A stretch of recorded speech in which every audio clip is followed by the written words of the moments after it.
אני מודה לראש האופוזיציה, חבר הכנסת יצחק הרצוג. חבריי חברי הכנסת, לכבוד הוא לי להזמין את סגן נשיא ארצות הברית, מייקל פנס, לשאת דברים. It's my true honor to invite Vice President of the United States, Mr. Michael Pence, to deliver his address. Please.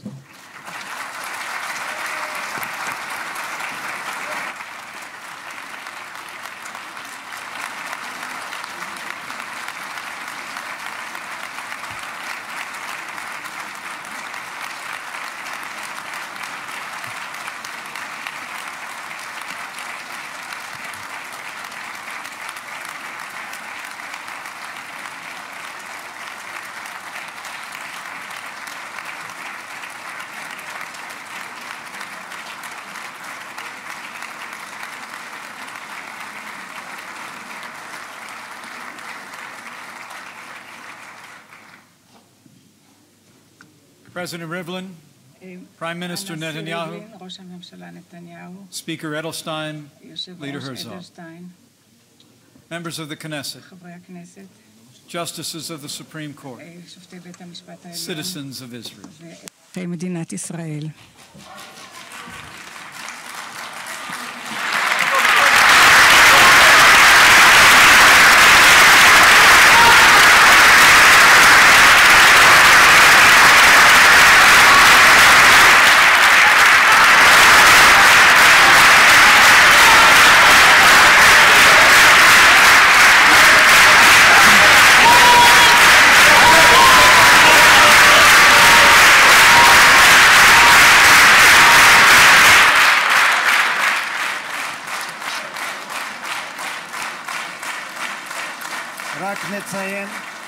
רק נציין לפרוטוקול שכל חברי הרשימה המשותפת מורחקים עד סוף הישיבה היום. Please, Mr. Vice President, I apologize. It is deeply humbling for me to stand before this vibrant democracy. לפני הדמוקרטיה פה.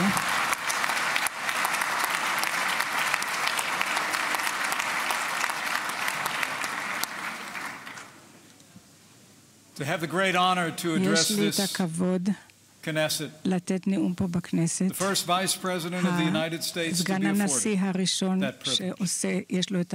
Here, in Jerusalem, the capital of the state of Israel.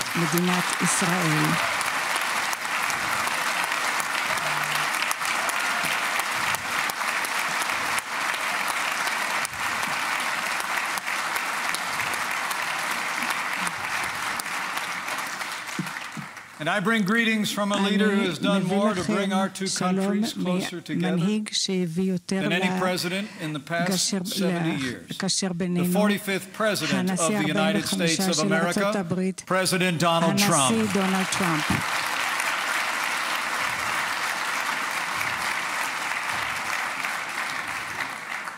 Thanks to the President's leadership, the alliance between our two countries has never been strong. And the friendship between our peoples has never been deeper.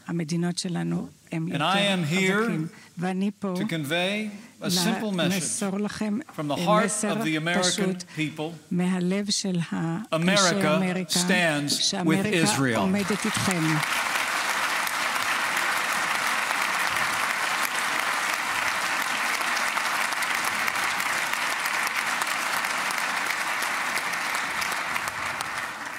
We stand with Israel because your cause is our cause. Your values are our values. And your fight is our fight. We stand with Israel because we believe in right over wrong, in good over evil, and in liberty over tyranny. We stand with Israel because that's what Americans have always done. And so has it been since my country's earliest days. During his historic visit to Jerusalem, President Trump declared that the bond between us, in his words, is woven together in the hearts of our people. יחד בלב של אנשינו, והאנשים בארצות הברית יש להם חיבה מיוחדת והערצה מיוחדת לאנשי ישראל, מדינת ישראל. בסיפור של היהודים אנחנו תמיד ראינו את הסיפור של ארצות הברית. זה הסיפור של יציאה ממצרים, זה נסיעה מחירות, מרדיפה My country's very first settlers also saw themselves as pilgrims. אלה שישבו הראשונים בארצות הברית הם נשלחו על ידי השכינה, והשירים והסיפורים של ישראל הם לימדו אותם לילדיהם, והם עושים את זה עד היום הזה. ואלה שהקימו את מדינתנו הם תמיד האמינו בתנ"ך הישראלי העברי.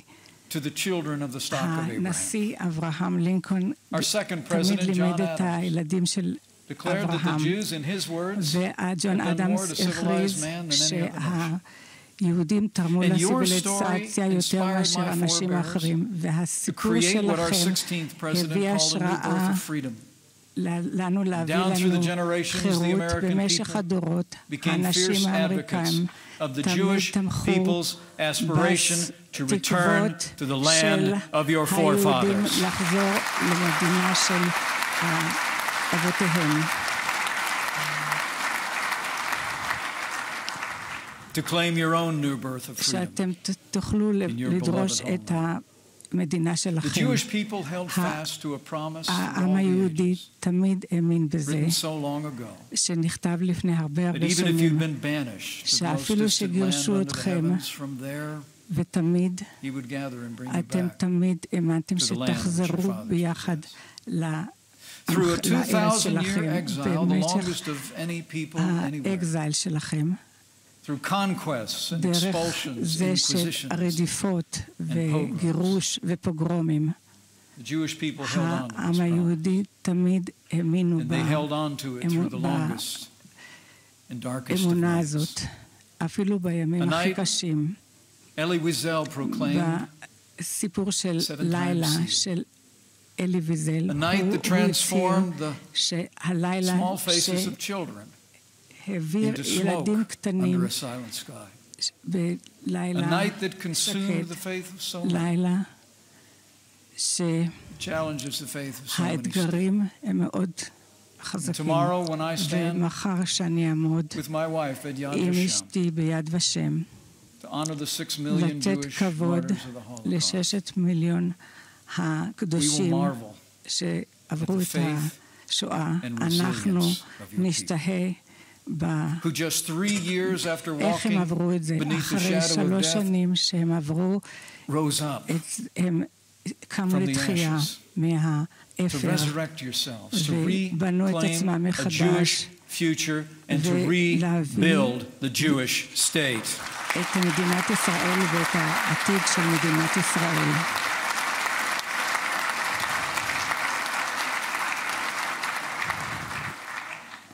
In this April, ובאפריל השנה we will mark the day when the Jewish people answered that ancient question. Can a country be born in a day?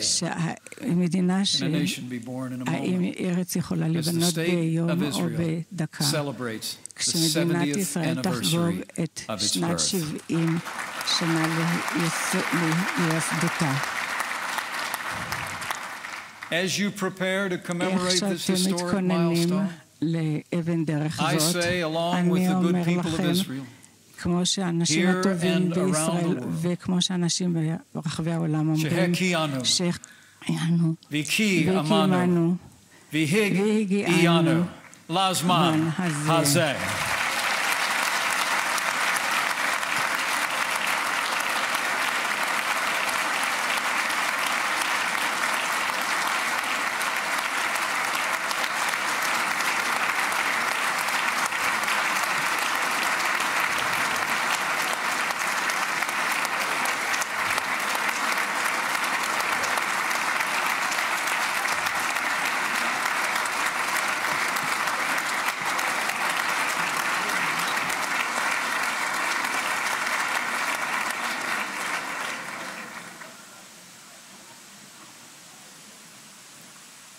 70 years ago, the United States was proud to be the first nation in the world to recognize the state of Israel.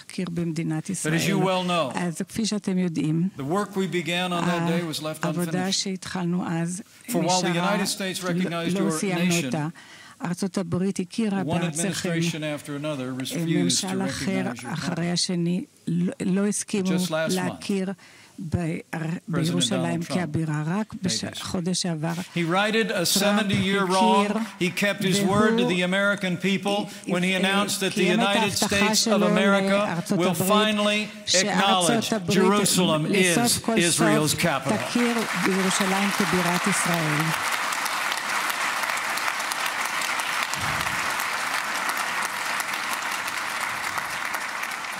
The Jewish people's unbreakable bond to this sacred city reaches back more than 3,000 years. It was here in Jerusalem, on Mount Moriah, that Abraham offered his son, Isaac, and was credited with righteousness for his faith in God.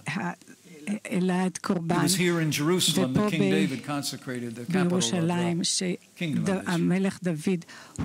And since its rebirth, the modern state of Israel has called this city the seat of its government. Jerusalem is Israel's capital. And as such, President Trump has directed the State Department to immediately begin preparations to move the United States Embassy from Tel Aviv to Jerusalem.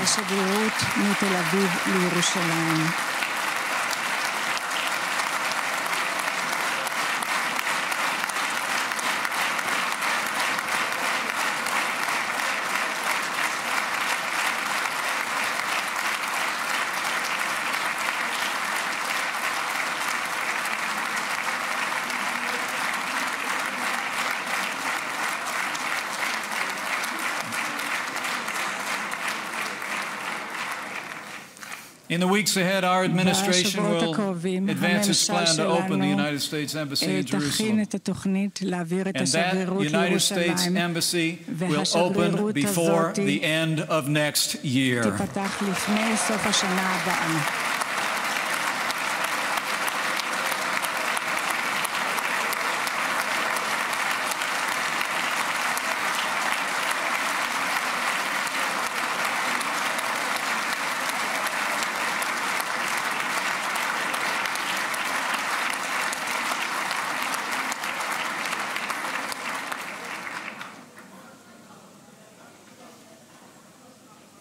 Our president made his decision in his words in the best interest of the United States. But he also made it clear that we believe that his decision is in the best interest of peace. By finally recognizing Jerusalem as Israel's capital, the United States has chosen fact over fiction. And fact is the only true foundation for a just and lasting peace. Under President Trump, the United States of America remains fully committed to achieve a lasting peace between Israelis and Palestinians.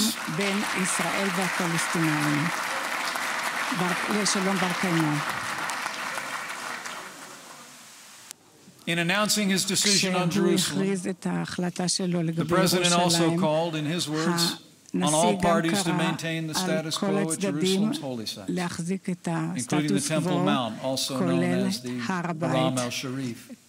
And he made it clear that we're not taking a position on any final status issues, including the specific boundaries of the Israeli sovereignty in Jerusalem or the resolution of contested borders. And President Trump reaffirmed that if both sides agree, the United States of America will support a two-state solution.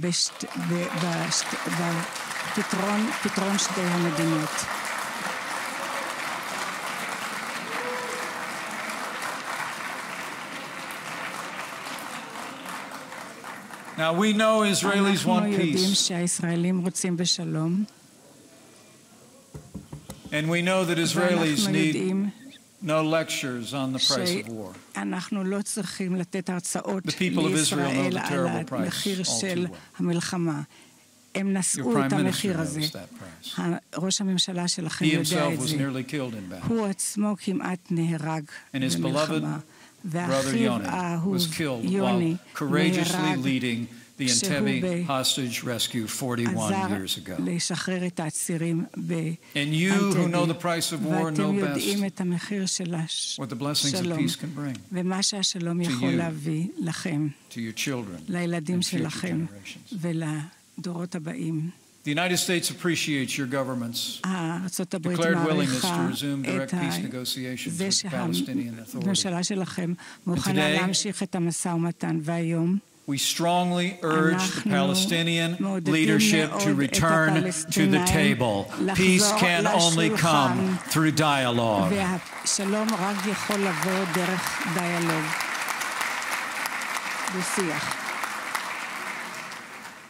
Now, we recognize that peace will require compromise. But you can be confident in this. The United States of America will never compromise the safety and security of the State of Israel.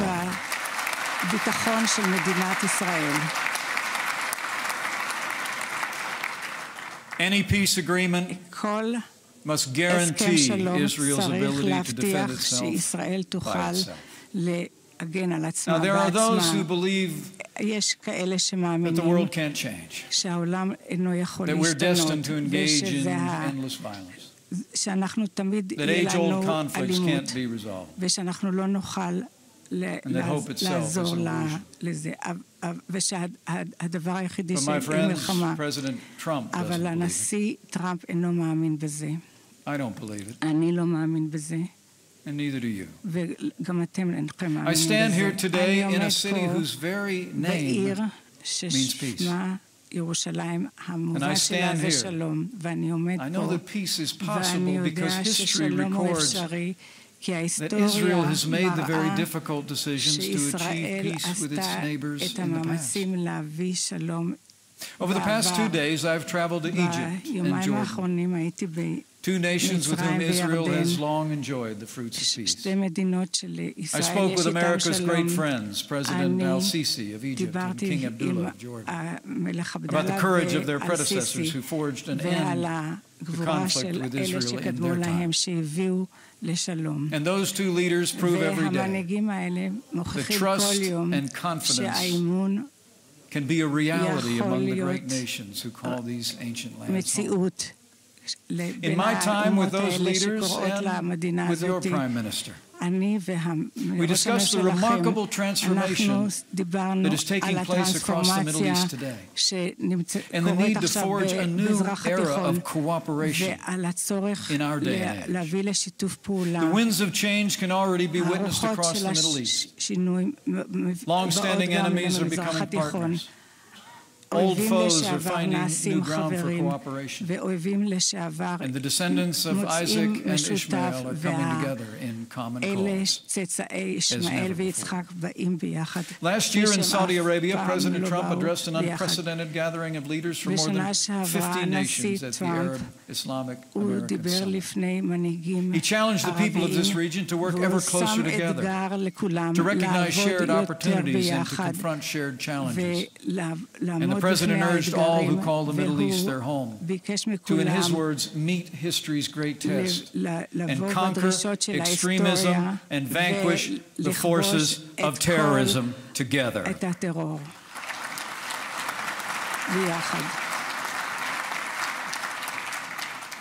Radical Islamic terrorism knows no borders, targeting America, Israel, nations across the Middle East and the wider world.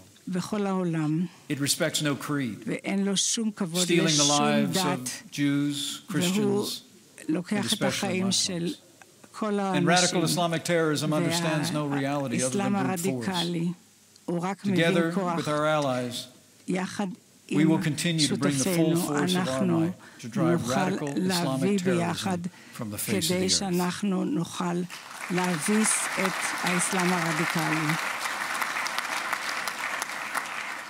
I'm pleased to report that thanks to the courage of our armed forces and our allies at this very moment, ISIS is on the run. Their capital has fallen, their so-called caliphate has crumbled, and you can be assured we will not rest, we will not relent until we hunt down and destroy ISIS at its source, so it can no longer threaten our people, our allies, or our way of life.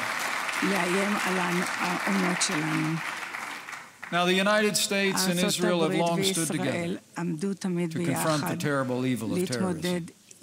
And so we will continue.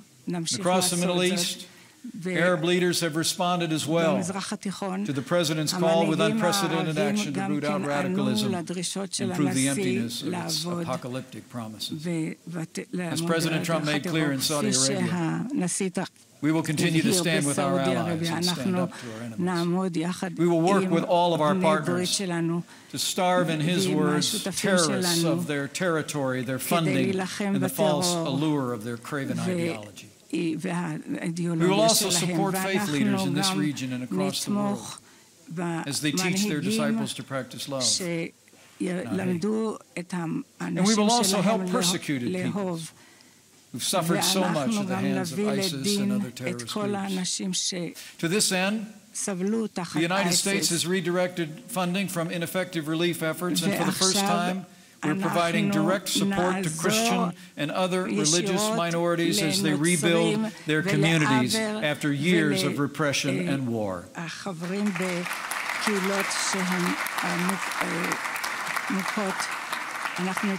The United States has already committed more than $110 million to assist Christian and other religious minorities across the wider Middle East, and we urge our allies here in Israel, in Europe, and across the world to join us in this cause. Let's work together to restore the rich splendor of religious diversity across the Middle East, so that all faiths may once again flourish in the lands where they were born.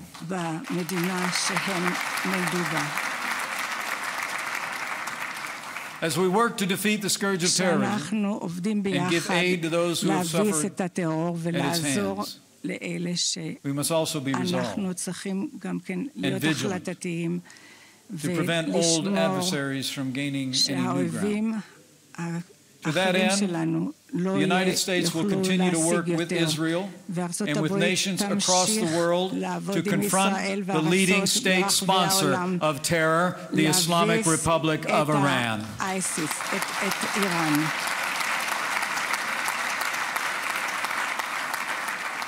As the world has seen once again the brutal regime in Iran, merely a dictatorship that seeks to dominate its citizens and deny them of their most fundamental rights.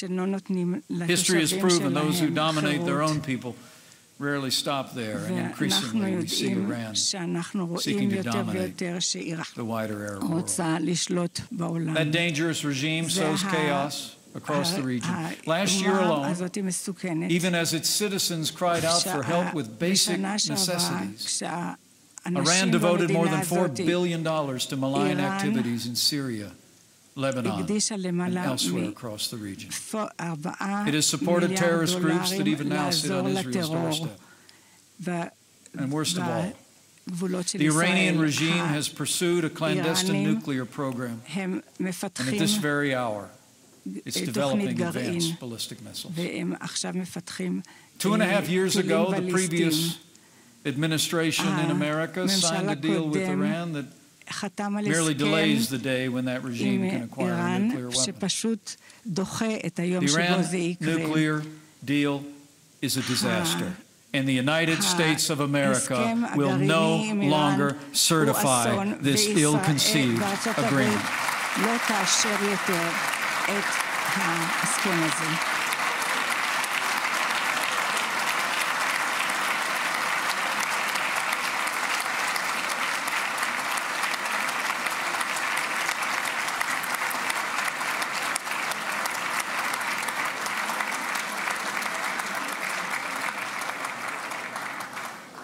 At President Trump's direction, we're working to enact effective and lasting restraints on Iran's nuclear and ballistic missile program.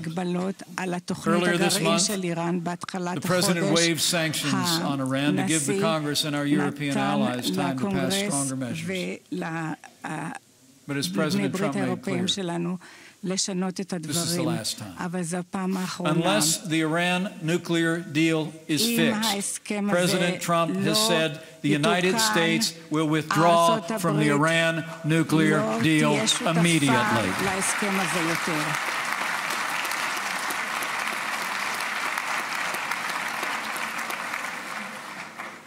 Whatever the outcome of those negotiations today, I have a solemn promise to Israel, to all the Middle East and to the world.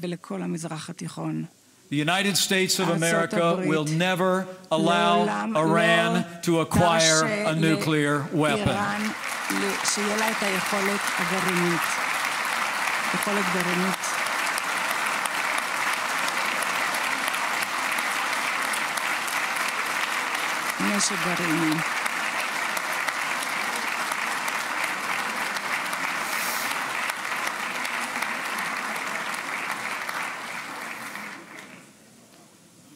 Beyond the nuclear deal, we will also no longer tolerate Iran's support of terrorism or its brutal attempts to suppress its own people. Last year, our administration more than tripled the number of sanctions targeting Iran and its leaders. And just this month, the United States issued tough new sanctions on Iran. But I have another message today. A better message. From the people of America to the proud and great people of Iran. We are your friends. And the day is coming when you will be free from the evil regime that suffocates your dreams and buries your hopes.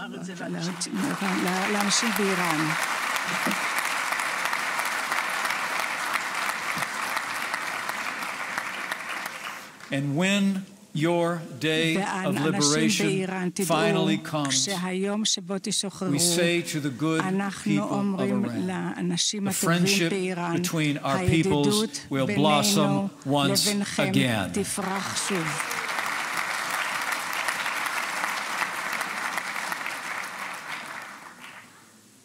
While at times it may seem hard to see, those who call the Middle East their home have more that unites them than divides them. Not only in common threats, but in the common hope for a future of security and prosperity and peace. And in the common ancestry of faith that runs throughout these very lands. Nearly 4,000 years ago, a man left his home in Ur of the Chaldeans to travel here to Israel. He ruled no empire. He wore no crown. He commanded no armies. He performed no miracles. Delivered no prophecies. Yet to him was promised descendants as numerous as the stars in the sky. Today, Jews, Christians, and Muslims, more than half the population of the earth, and nearly all the people of the Middle East, claim Abraham as their forefather in faith. Only steps from here in the old city of Jerusalem, we see the followers of these three great religions in constant contact with one another. And we see each faith come to life in new and renewed ways every day.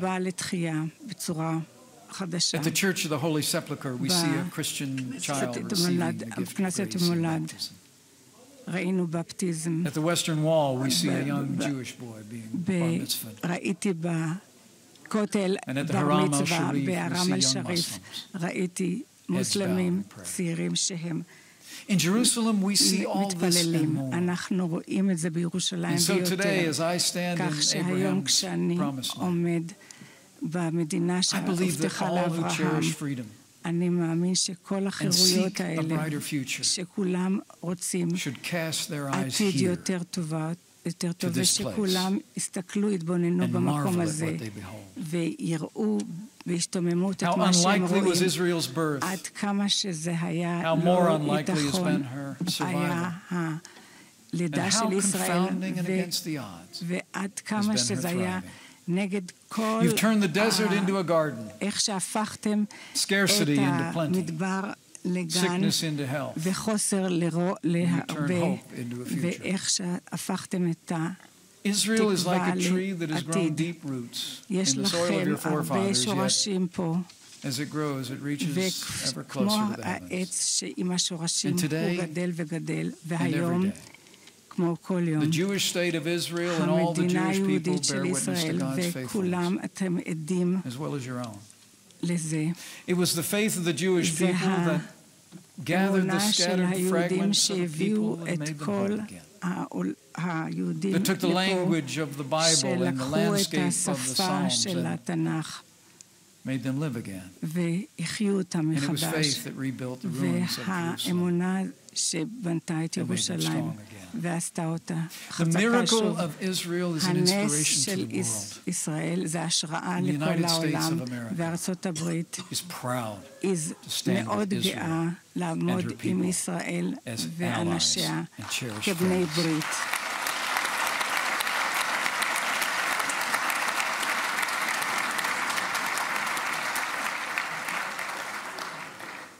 And so we will pray for the peace of Jerusalem.